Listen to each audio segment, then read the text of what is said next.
Blog Talk Radio.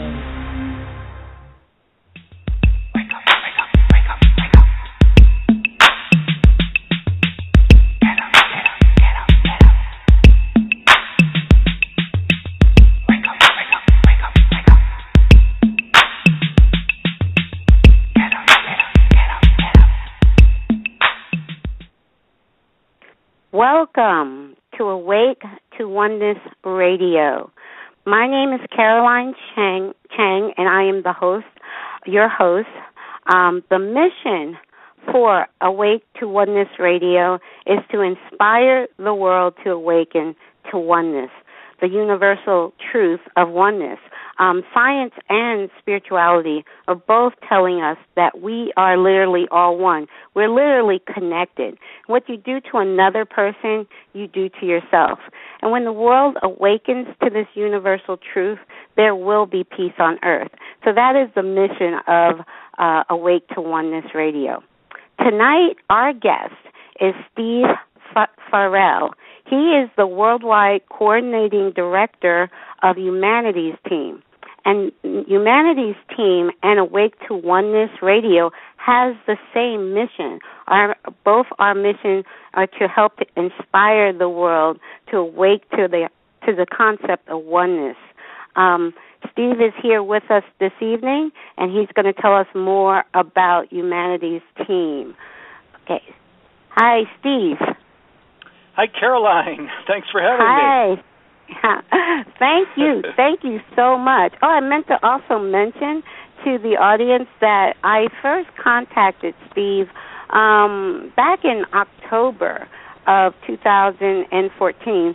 I had created a video for Global Oneness Day, and that's something Steve can tell you more about. But I first contacted Steve back in October and have been in communication and Facebook friends with Steve ever since.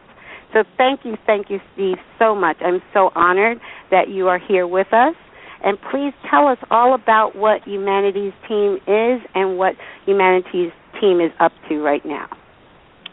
You bet. Well, thanks again, Caroline, for having me. Gosh, Caroline, it's such a pleasure to be here. And as you mentioned, the title of your radio show, Awake to Oneness Radio, the focus of Humanities Team is awakening ourselves and the world to oneness. So we are completely aligned. And of course, there's, I imagine all of your listeners are aligned, and there's so many other people around the world, so many organizations aligned with this mission that increasingly it's becoming clear that oneness is ultimate reality, that that science is saying this is true, our own experiences of this are saying that this is true. Ancient sacred text has been sharing this is true. Contemporary sacred text says it's true. Everything but the media, I would say the mainstream world is saying it's true. As we know, we have a ways to go here with contemporary media and out in the mainstream world. But the good news is wow, this unfolding is palpable. We can all feel it.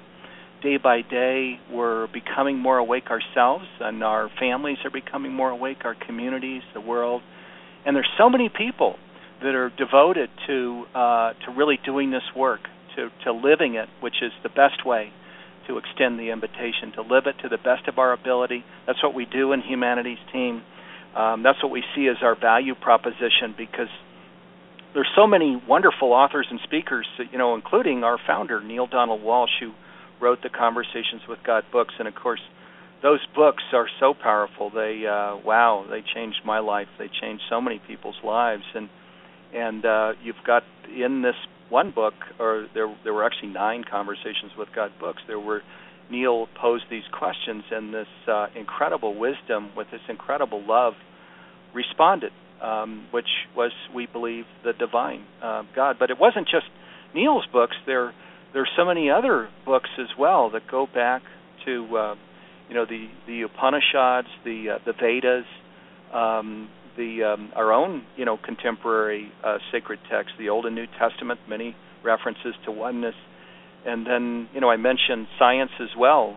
Certainly, there's so many contemporary scientists that are making it their work. They're devoted to this, just as just as we are, to sharing these messages of oneness. But we can go all the way back over 80 years to Erwin Schrödinger, who was the Nobel Prize winner for physics in 1934, I think it was, 1933 or 34. He was the Nobel Prize winner for physics, and he says that that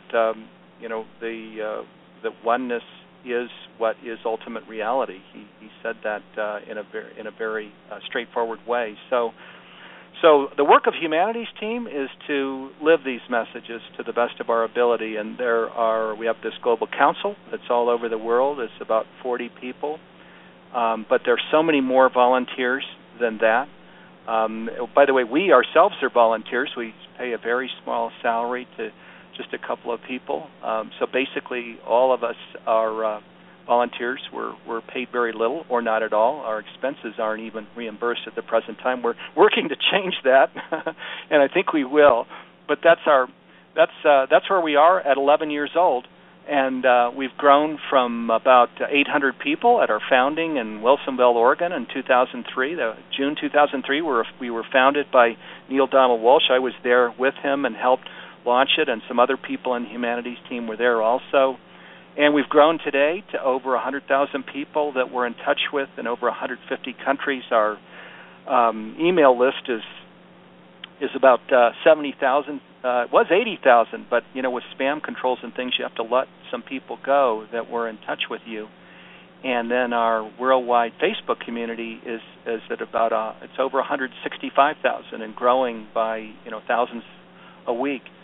So this just gives you a sense for the number of people we're in touch with, and we don't take credit for that. Caroline, probably just like you with your radio show, we feel that we're just instruments of the divine. That we through our collective prayer here on the planet, we've kind of called in, this awakening, and so now it's happening. It's unfolding day by day, and all of us in Humanities Team, we're just kind of tapped on the shoulder, so to speak. We felt this calling to come in, to be involved, to devote our professional lives to this work, and even our family lives. And here we are. There's so many things we're doing. We can talk about that during the hour, but can you share, Steve? Can you share with the audience a little bit more your personal story on how you? I know you mentioned the books, Conversations with God. Kind of introduced you to the work, but can you share a little bit more of your personal story, how you got involved with Humanities Team? You bet. Well, let me start by saying, like so many people, I'm 57, so I was, was going through high school in the 70s, also college, and like so many people that would be my peers, I was raised in a single-family environment. My mother raised me and my sibling. There were 7 of us, and my mother worked full-time. So if you can imagine that, full-time, a mom working full-time and raising 7 children. Whoa. That's amazing. And so that was my experience. My mother, by the way, is on this path too, and just a really beautiful and very strong person. I moved to the West Coast right out of college and had a couple of jobs, and one of them was I worked for IBM. I got some really strong training there, and I was kind of in the right place at the right time, and I started a couple of companies that were based in Silicon Valley in the 90s, and I was, absolutely in the right place at the right time, and these little, my first company was started with a partner. There were just 2 of us, and we grew it to about 150 people before we sold it to NEC, the Japanese company, and then we started another company as well that was venture capital backed. We grew that one to about 875 people. It was not so successful in many regards, but it was successful in that we grew it quite large, and we were in Europe, we were in the United States, we were setting up in Japan. But what happened to me personally in that time frame in the 90s when I was this entrepreneur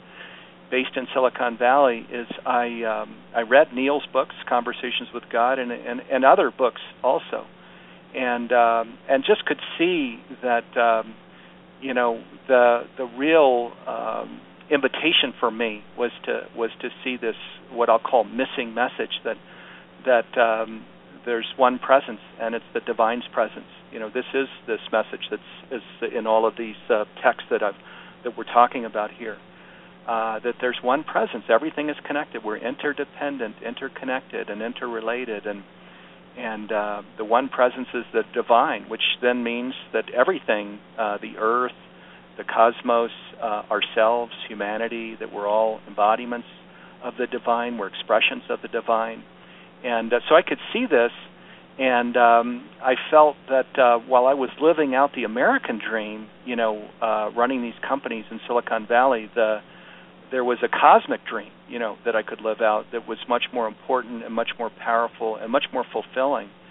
And that is to really, embrace this oneness and live it in all parts of my life. And so I had that really overcome me in the 90s. I was the CEO and chairman of my first company. I was the chairman of the second company, and I was just going through this really deep and powerful and profound spiritual experience that just completely, shook me right off of my feet. And to make a long story short, by 2001, I was so impacted by this and just so deep in the spiritual experience of the divine in life that I lost my passion for business. I sold all of my interests in these companies that I was involved in. At that time, I was invited to go on to some board of directors for some emerging companies, and I declined those offers because I wanted to give myself fully to this work of awakening, oneness, awakening this divine expression in life. And it started out as something very personal for me, but as the years progressed with this, what I could see is it wasn't just my missing message, it was our missing message, and that these acute and chronic kinds of problems that we see in the world today could be healed in an instant if we awaken to who we really are, and if we can feel this one presence and create this process where we go within and connect with the divine and create this communion experience. And then, of course, we're completely changed when that happens. That's why we're all about awakening oneness, because as we know, when we walk through that door and when we feel the divine's presence and feel that communion state, then we see with new eyes, and we see the sacred in each person, in the janitor, in the homeless person, in the president of the country. We see that in each person. We also see it in life. We see it in plant life. We see it in animal life. We see it in the Earth's atmosphere, out into the stars. And, of course, there's this tremendous equality. There's this tremendous loving presence. There's this sacred embodiment aspect when we see this. And our lives, no longer can it be about just making money, and putting money in the bank and feeding our families. Now life becomes about something much richer than that.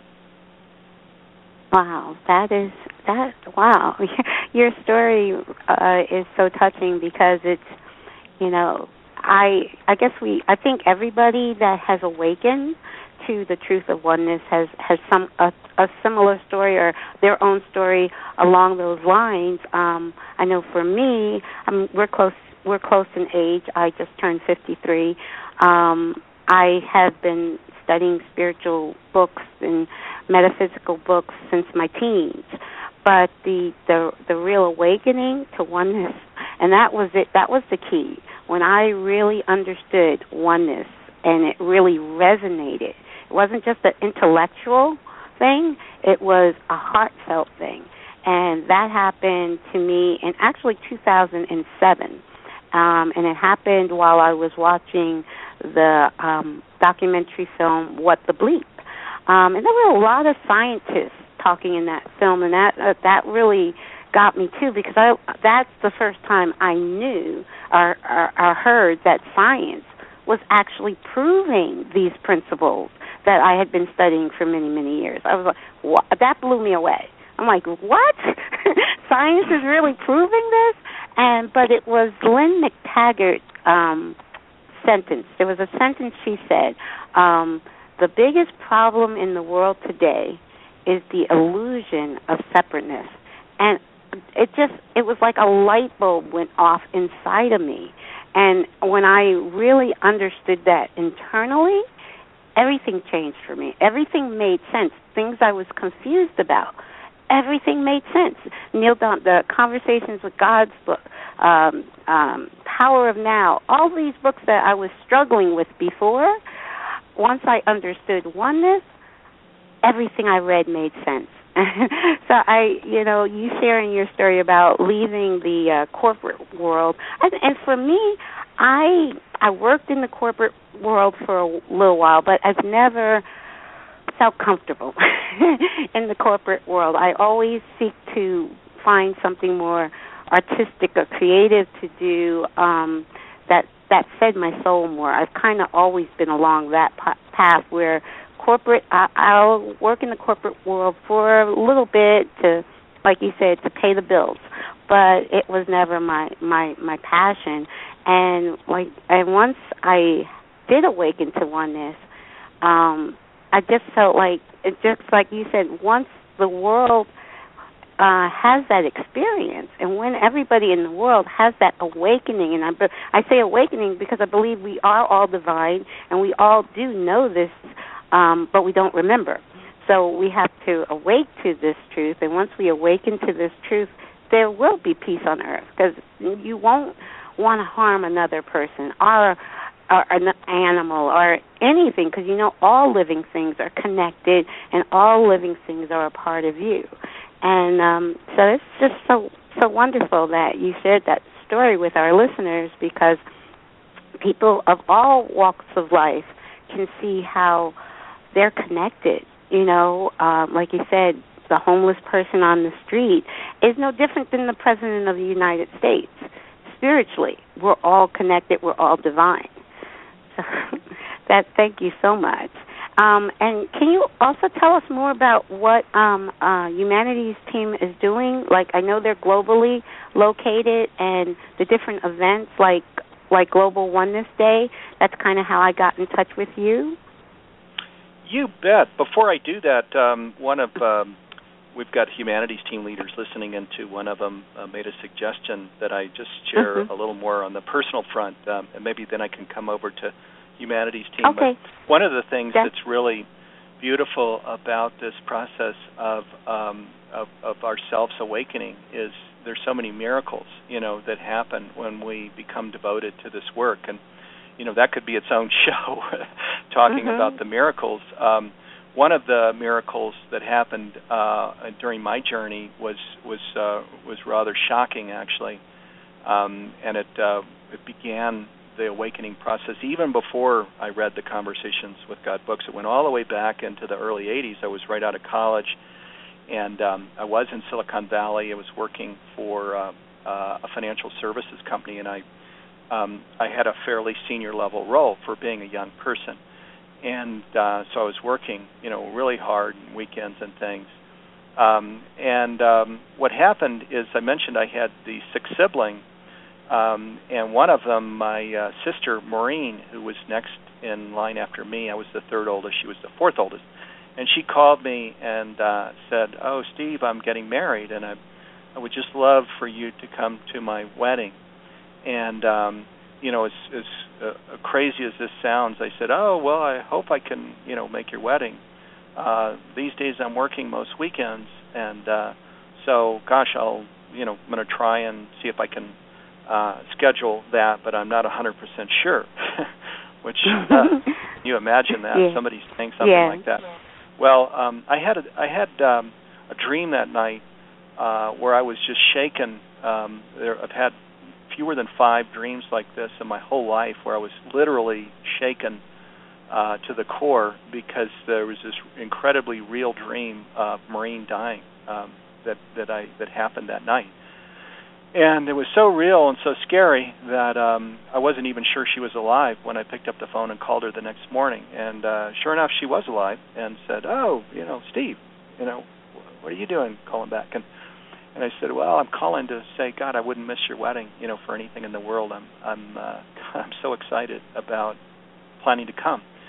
And her wedding was a couple 2 or 3 months later, and I went, And of course, it was so amazing. The house we grew up in is where the reception was, and had such an incredible time. And of course, took lots of really wonderful pictures. And that was the last time I saw Maureen, because she did die shortly after that wedding. Oh. And my goodness. I was so I really searched for meaning in that, to understand, how did that happen? That that whole sequence with the dream and going to the wedding, etc. And this was where I realized that deep in my heart, I if I were to go back, trace tell you more about my upbringing, I have loved dearly God, in a spiritual sense, and have felt God as my friend and supporter, and and that, and just I somehow had called in that favor, if you will, where God, did this incredible, really brought me a miracle, in the dream, and and so my values shifted. I even though I went on to have great professional success, I was more balanced. I was more building my life around priority, more aware of family and friends and God, and and there are many other miracles that have happened outside of that. And the theme here is consciously or unconsciously, when we, as is stated, when we give unto the kingdom of heaven, that all things are given unto us.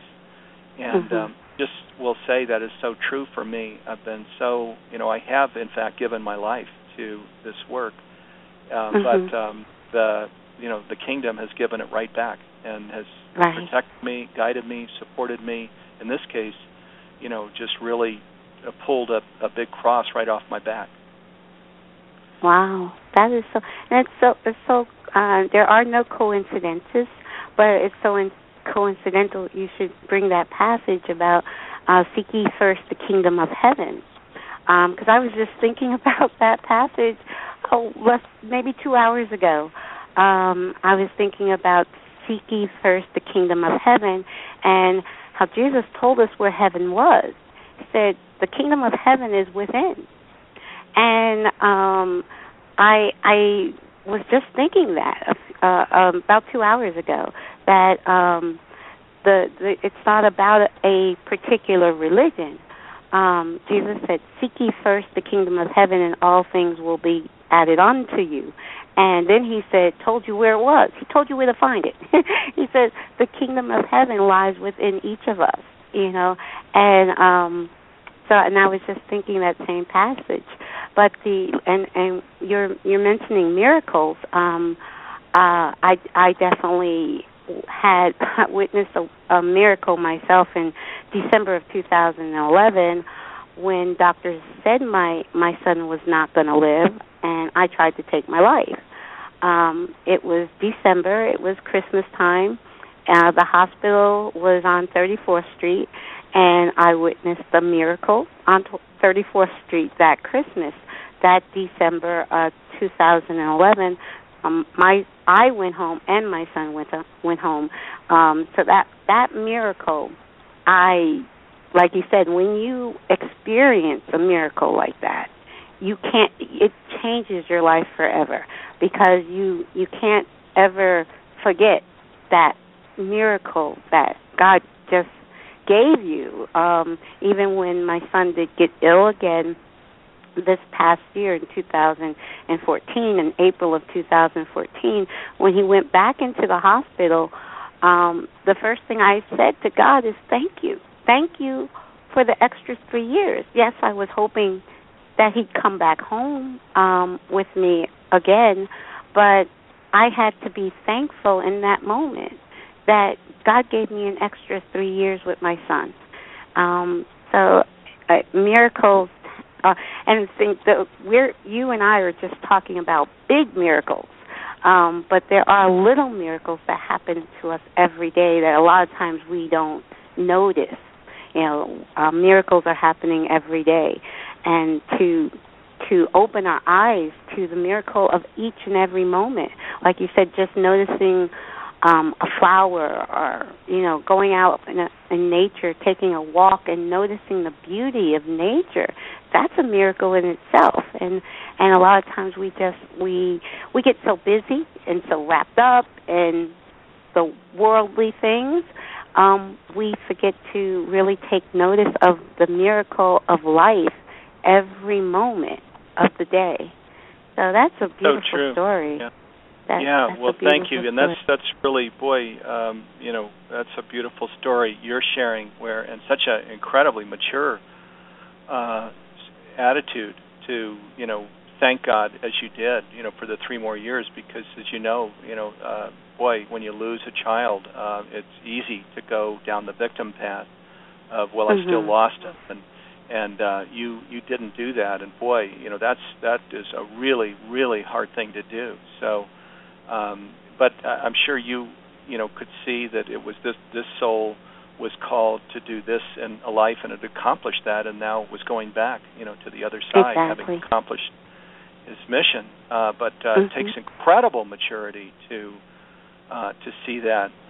So I applaud you. And yes, you're saying the little miracles and things that I think we, awakening oneness, we have to become our own coach, because I see myself, there's so many times where you're in a sense saying this moment isn't good enough, or I don't like this moment. We have to take out the trash, or your son or daughter is upset, or you have to go to something you don't necessarily want to go to, where you come into this feeling of I don't like this moment, I want to throw this moment away, and it can be more than a moment. It can be financial situations, it can be health things that are going on and on, other kinds of relationship things. There's so many things that it could be where we can fall into this sense of feeling victimhood. But of course, God and the universe can't respond when we come from that place. If we've got to be our own coach, in a sense, and always be turning it around. And when something negative comes on, I don't like this moment. Well, there I go again. And come back into just looking out the window and the beautiful blossoms, the sunshine. My home, my family. Yes. And just staying in that state of grace and gratitude. And then when we do that, then God can just pour it in, and the guidance in, the support in, and so on. And so we really have to work to stay in that place always, because we're not good to ourselves and others when we're not in that place. Well, I agree with you 100%. One of the things I do for me when I'm experience a moment that I would say I don't prefer, I remind myself that I created that. The moment that I'm in that is not my preferable moment, I remind myself I created it.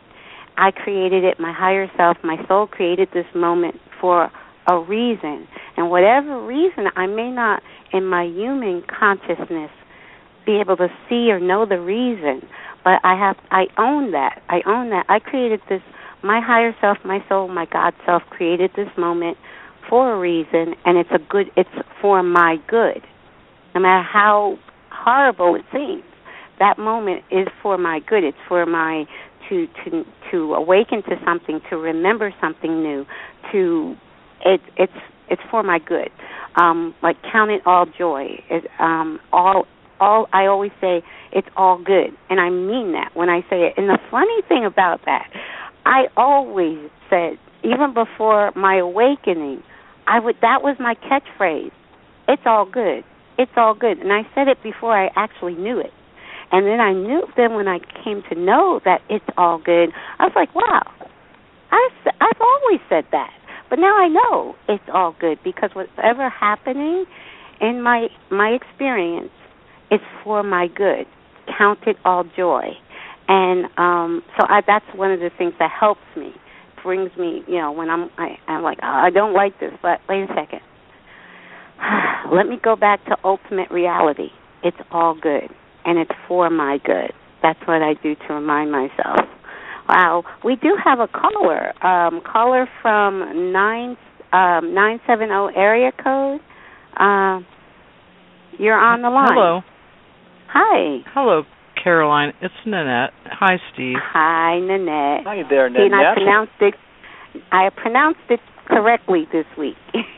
Yes. Well, I didn't hear you pronounce it incorrectly last week, but I am so brought in by, I know Steve's story about his sister and hearing your story about your child.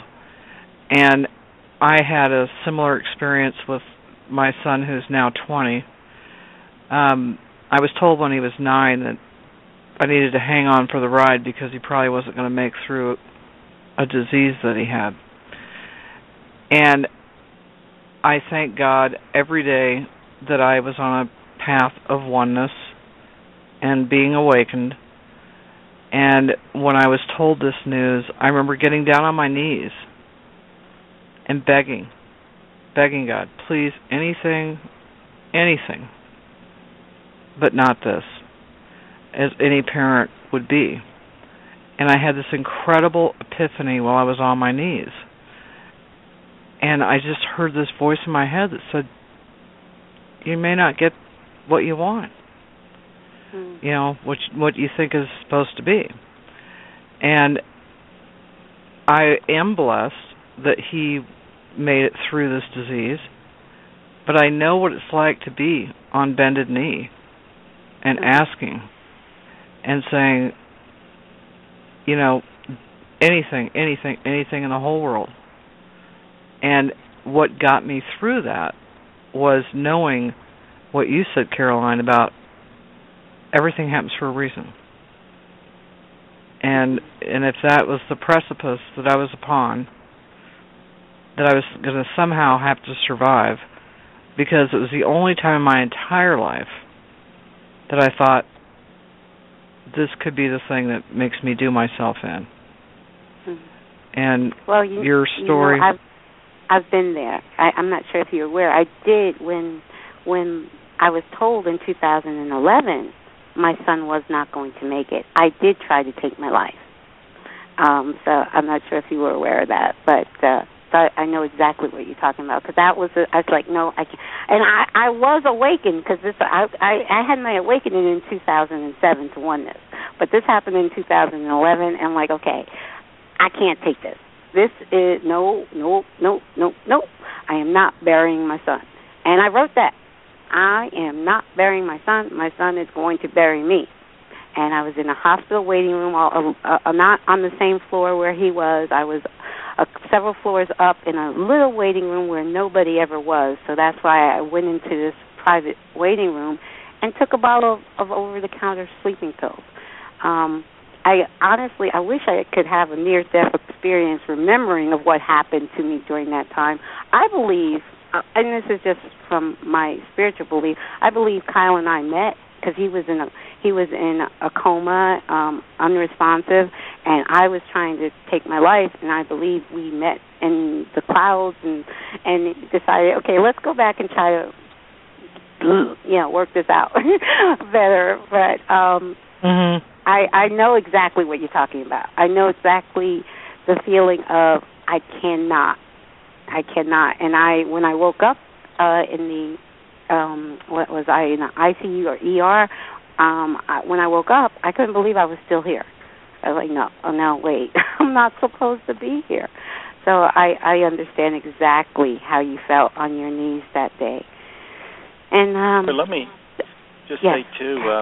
Well, first of all, Nanette is a dear friend, one of the key leaders in Humanities team. So it's nice to have her here. And but relating to what we're talking about, this oneness is, I think these prayers are so powerful when we really are feeling oneness, and that God that we're praying to is right inside, not distant somewhere, where they're just kind of where we're perceiving they're saying, well, now should I answer this prayer or not, which is the old way, but rather the new way of, this God that I'm praying to is in my interior, and in Nanette's case, in their son's interior, yours also, Caroline.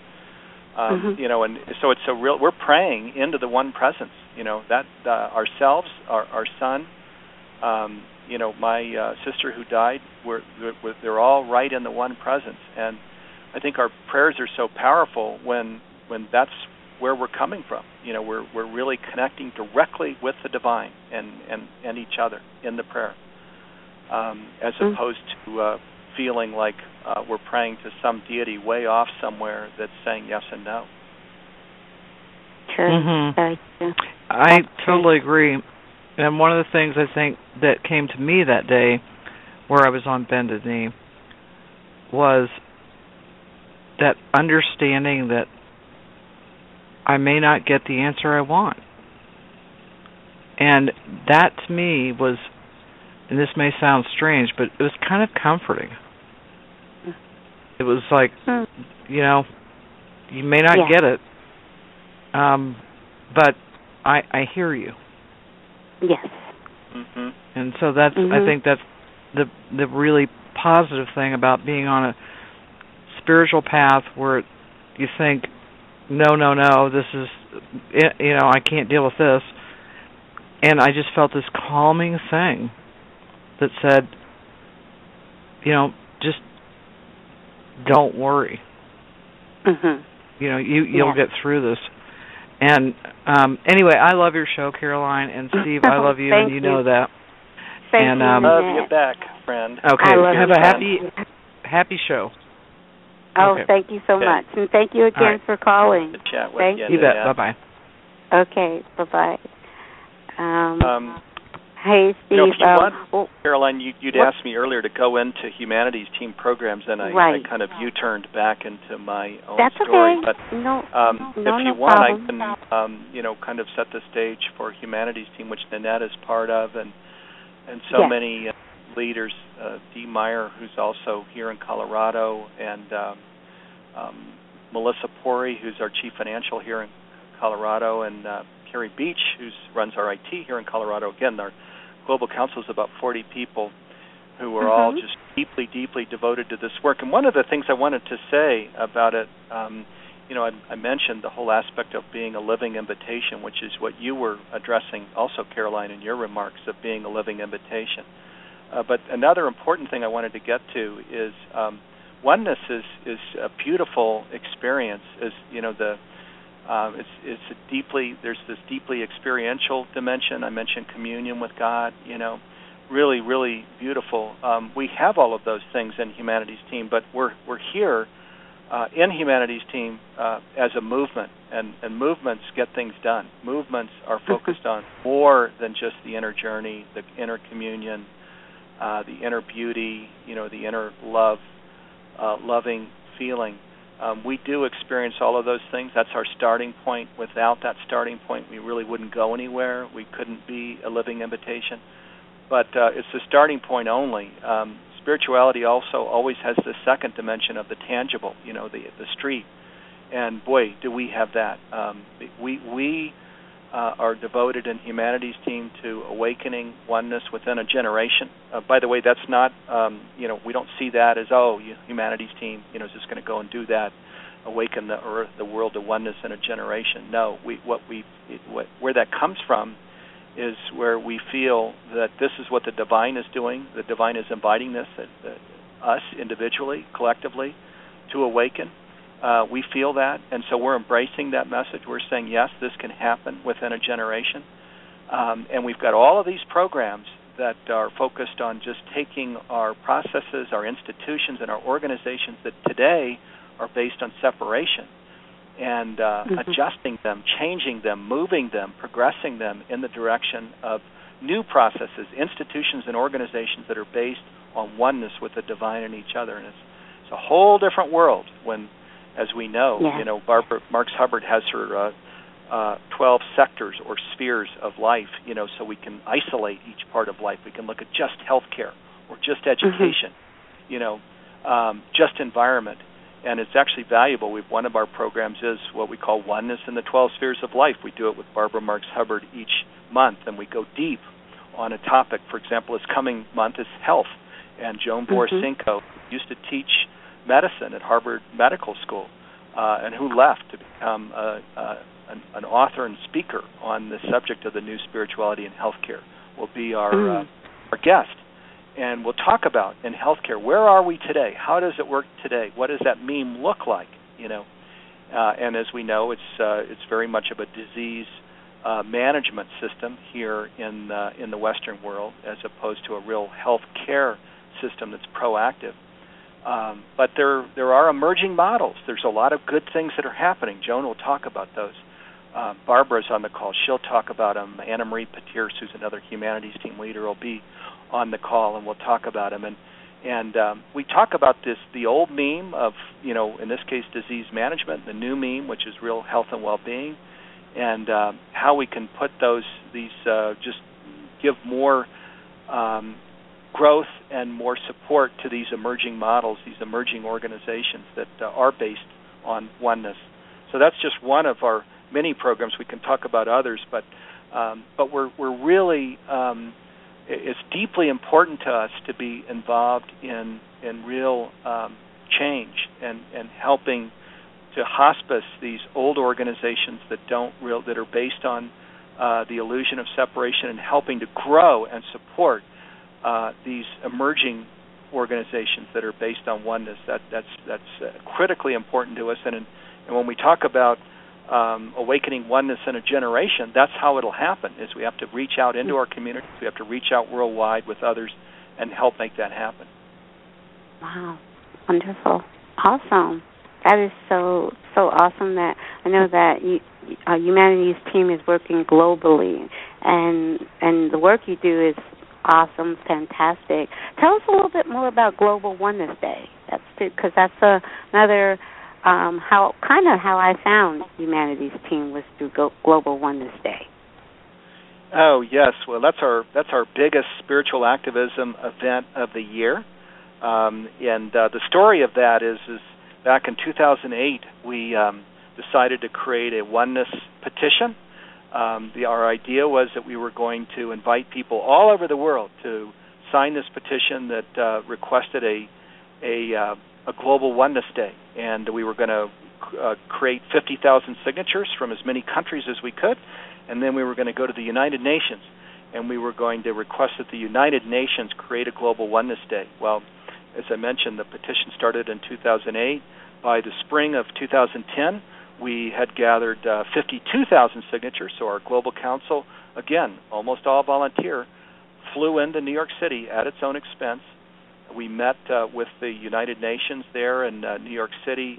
Ambassador Anwar Chowdhury was our host. We presented the 52,000 signatures to him, and he said something really remarkable. He said, until there is a sense of solidarity, which he defined as oneness, among the peoples of the world, all of our efforts for peace and security will go nowhere. So basically, if you stop and really sit with that sentence, what he's saying is that in the United Nations and elsewhere in the NGOs and governance organizations around the world, that nothing's going to happen. There'll be no peace and there'll be no security until there's solidarity, which is an expression of oneness. And Pope Francis also talks a lot about solidarity, awakening solidarity. So he said this is incredibly important. He said 196 countries are represented here at the United Nations, and he said, candidly, we're not going to have a Global Oneness Day anytime soon if you leave your petition here and expect us to create a Global Oneness Day. So how about you, Humanities team, create a Global Oneness Day and, continue your drive for signatures? And so we all flew home and we convened a conference call, and we said, yes, that's exactly what we're going to do. We're going to create a Global Oneness Day. We created it on United Nations Day, which is October 24th. This is our sixth year. In that first year, we created a conference call that could only hold 1,000 people, and so we had 1,000 people on, and an incredible phone call with all of our volunteer grassroots leaders from around the world, and also Neale Donald Walsch, Barbara Marks Hubbard, some other people were on that call with us. Then the next year, we did the next 2 years, we created Global Oneness Day with the Shift Network, Stephen Dinan. He helped tremendously. We grew it to about 25,000 people in its third year. The next 2 years after that, we convened Global Oneness Day with the Association for Global New Thought, and that's Barbara Fields is the executive director, Michael Beckwith is the president, and we grew it to about 50,000 physical and summit attendees in the fifth year, which is last year. This year, our sixth year, we're looking for 60,000 plus people to participate. Amazing authors and speakers who are volunteering their time, who are coming in and participating in Global Oneness Day. Archbishop Tutu is creating a video for Global Oneness Day. Panache Desai, Ken Wilber, Doreen Virtue, Lynn McTaggart, Irvin Laszlo, Gene Houston, Andrew Harvey, Patricia Cota Robles, Steve Behrman, Barbara Fields, Ronaldo Britoco, Thomas Hubel, Jennifer McLean, Stephen Dinan. I could go on and on. You know, there are so many speakers. And I got to about half of them there, but you get a sense for Nassim Harriman, Elizabeth Santoris. So these are just a few of the speakers that have signed up. And what it is it's over a 12-hour program. It starts at 8:15 in the morning. It goes till 8:30 at night. There are panels each hour. So there's a science panel. There's a world leaders panel. There's a philosophers panel. That's Ken Wilber. There are spirituality panels. There's an entertainment panel. There's a caring for our earth home panel. So more panels than that, but that gives you a sense. And leaders from each of those domains comes in during the panel, and they talk about oneness in their particular sphere of life. And the amazing thing, Caroline, because this is our sixth year, so we've done this, 5 times already, is basically at the end of the day, when you're just distilling, the wisdom that's shared from the 12-hour day, they've all basically said the same thing. The scientists are saying the same thing that the spiritual leaders are saying, and Ken Wilber is saying the exact same thing from philosophy. They're all saying the same thing. And they're amazing people. Gene Houston and Irvin Laszlo and Ken Wilber and all these people, Michael Beckwith, Ricky Beckwith, all of these people. And so, the stature of these people, the credibility of these people, the leadership of these people, and for them all to say, my God, we're all one with the divine in each other. And so you walk away from that and you say, my God, why are we not moving much more rapidly than we are, into these new business models and new healthcare models, and stewarding the environment and all of these things. That's the thing that you're left with. Yes, wow. And I also want to point out, because a lot of people, I think, are under the misconception that oneness is like a new religion. It's not a religion at all. Like you said, it's science and philosophy and spirituality. Everything points to the fact that we are literally all one. And I liken it to when mankind thought the world was flat. And if you would say in those days, no, the world, I think, might be round, they'd look at you like you're crazy. So I believe, maybe not in my day or I'm not sure when, I believe one day mankind as a whole will know that we are all one. We're evolving to that point. And once we reach that point, then we know there will be peace on earth. But to me, it's not a religion. So I kind of try to have to impress upon people, we're not trying to teach a new religion or start a new religion. It's nothing of that nature. It's talking about the fact that we literally, we're all divine, we're all connected, we're all one. And it's not just spirituality, it's science, it's philosophy, it's in every aspect of the universe telling us that we're one. So that is really, I love the fact that with the internet and with being able to listen to the 12, even if you can't listen to the 12 hours, just sit there and listen to 12 hours of speaking in one day. You can listen to parts of it, at another time, a later time. That's what I love about this radio show podcast, because people don't have to listen to this show live to hear it. They can go to my website, go to Blog Talk Radio, and they can hear this show anytime, in any country, anywhere. So the Internet is another wonderful tool to help spread and to help awaken the world to oneness.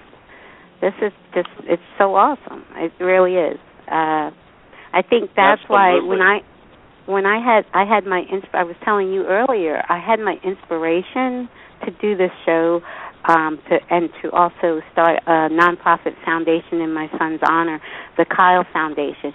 Now, my son's name is Kyle, but the Kyle Foundation actually stands for Keep Your Light Expanding. So using the letters of his name, I'm starting a nonprofit foundation in his honor, and Awake to Oneness. Both these ideas came to me in the middle of the night on January 7th, and I had no idea of how to start a radio show or how to start a nonprofit foundation, but Spirit told me, just do it. And I'm just being obedient to what Spirit is telling me, because I know I don't need to see the end results. I just need to take that first step. And I think I've done that. So it's so wonderful that you came on and you're sharing what Humanity's team is doing. What's coming up? Like, I know you guys have different calls and events coming up each week. What's coming up this week for Humanity's team? Let me mention a couple things, Caroline.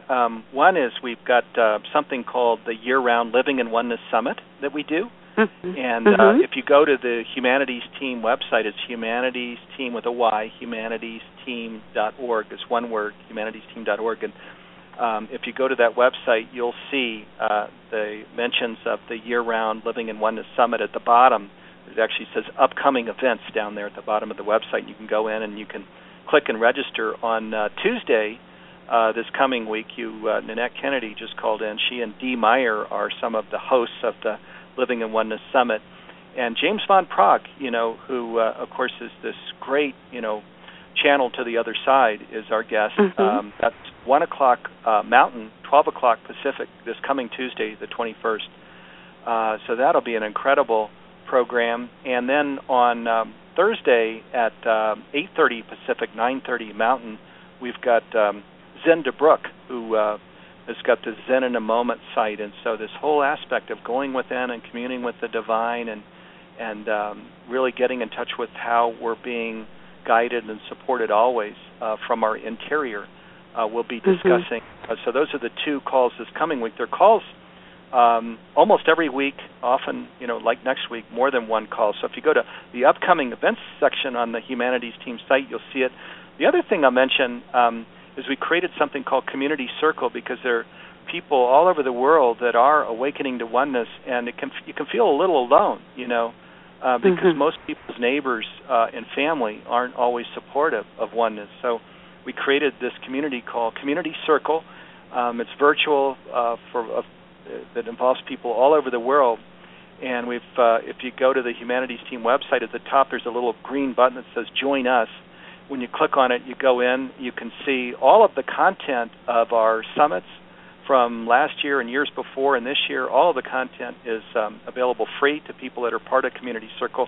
We're running a little 2-week free trial now, so you can hear all of the content. We also have a private Facebook page where we support each other. We have dedicated calls for the Community Circle members, all of these things.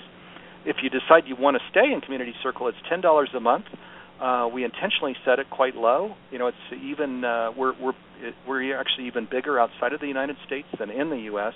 And many people are struggling financially in this country, but even more so, in other countries. Budgets are tight, so we set it down low at $10 a month, which most people can't afford. And it's a way to just remain connected to all of these messages of oneness from so many different domains, and to support each other, in our families for the $10 a month. So that's a really exciting program as well that we've launched inside a Humanities Team. Well, I understand exactly what you mean when you say people that are awakening to oneness and not really feeling that family or friend support. Like I said, in 2007, when I watched What the Bleep, and I was awakened. I shared it with like, you gotta watch this, you gotta watch it. Everybody I know, you have to watch What the Bleep. And a few of my friends watched it, and they're like, we're not getting it. What you so excited? So I understand exactly what you mean about when a person awakes to oneness and doesn't feel that family or community or close-knit support from family and friends. I've definitely been there. So that is wonderful that you are creating that community online for people that where they don't feel lost. They don't feel the separateness. Actually, because the last thing my son said to me before he was going into major surgery, and that was the last time he was able to talk to me, is he said to me, "Mom, I don't want you to wait alone." I was the only one there at the hospital.